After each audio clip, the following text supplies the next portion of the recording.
J'ai reproduit la recette de la fameuse tablette de chocolat fourré à la pistache qui fait littéralement le buzz sur les réseaux et que tout le monde rêve de goûter. Elle est vendue à 15 € en boutique. Je vous montre comment la faire maison pour même pas 5 €. Je vais commencer par un bon praliné pistache. Donc je porte à ébullition 110 g de sucre avec 25 g d'eau. Je mélange bien et je n'y touche plus.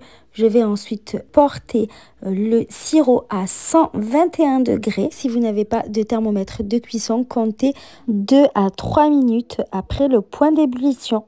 On va ensuite ajouter 150 g de pistaches torréfiées au préalable. Donc si vos pistaches ne sont pas déjà torréfiées, vous les passez au four à 180 degrés pendant 15 minutes environ. Prenez des pistaches non salées. Donc c'est normal que ça cristallise et ensuite vous allez voir qu'au fur et à mesure que vous remuez, le sucre va commencer à fondre et un joli caramel va venir enrober nos pistaches. On va ensuite transvaser le tout dans un blender bien puissant. On ajoute à ça 30 g de poudre d'amande. Et vous allez mixer pendant une dizaine de minutes par intermittence. Vous allez bien venir racler les bords du blender pendant le mixage. Et vous continuez à mixer jusqu'à obtention d'un beau praliné. Si votre blender a tendance à surchauffer, faites plusieurs pauses. Ensuite, c'est totalement facultatif, mais vous pouvez ajouter une cuillère à soupe d'huile de tournesol à votre praliné pour le rendre plus liquide et également quelques gouttes de colorant vert pour lui donner une couleur plus harmonieuse. Bien sûr, c'est totalement facultatif.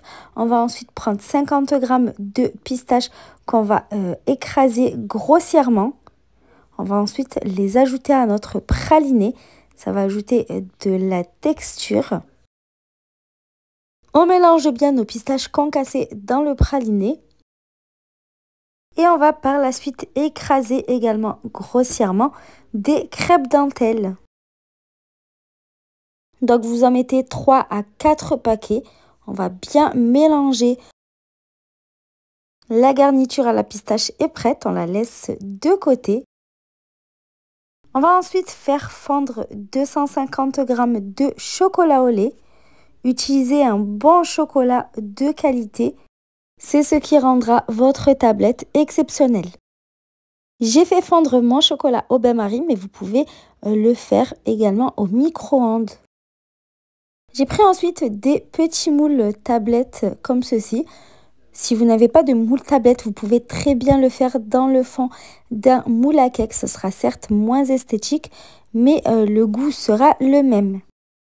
Donc on fait couler notre chocolat à l'intérieur des empreintes et ensuite on retourne pour retirer tout l'excédent de chocolat. On va ensuite mettre au moins 10 minutes au congélateur pour que le chocolat fige bien. Et on va ensuite mettre une seconde couche de chocolat. Ça va permettre de solidifier le chocolat et éviter qu'il se casse au démoulage. On replace 10 à 15 minutes au congélateur et on va ensuite pouvoir mettre notre garniture à la pistache. Donc on remplit bien généreusement à ras-bord. On va réserver un petit peu au congélateur, une dizaine de minutes. Et on va ensuite venir couler du chocolat par-dessus. Si votre chocolat fondu durcit pendant les temps de repos, vous pouvez très bien le refaire fondre pour pouvoir le refaire couler par-dessus. On retire l'excédent pour avoir un rendu plus propre.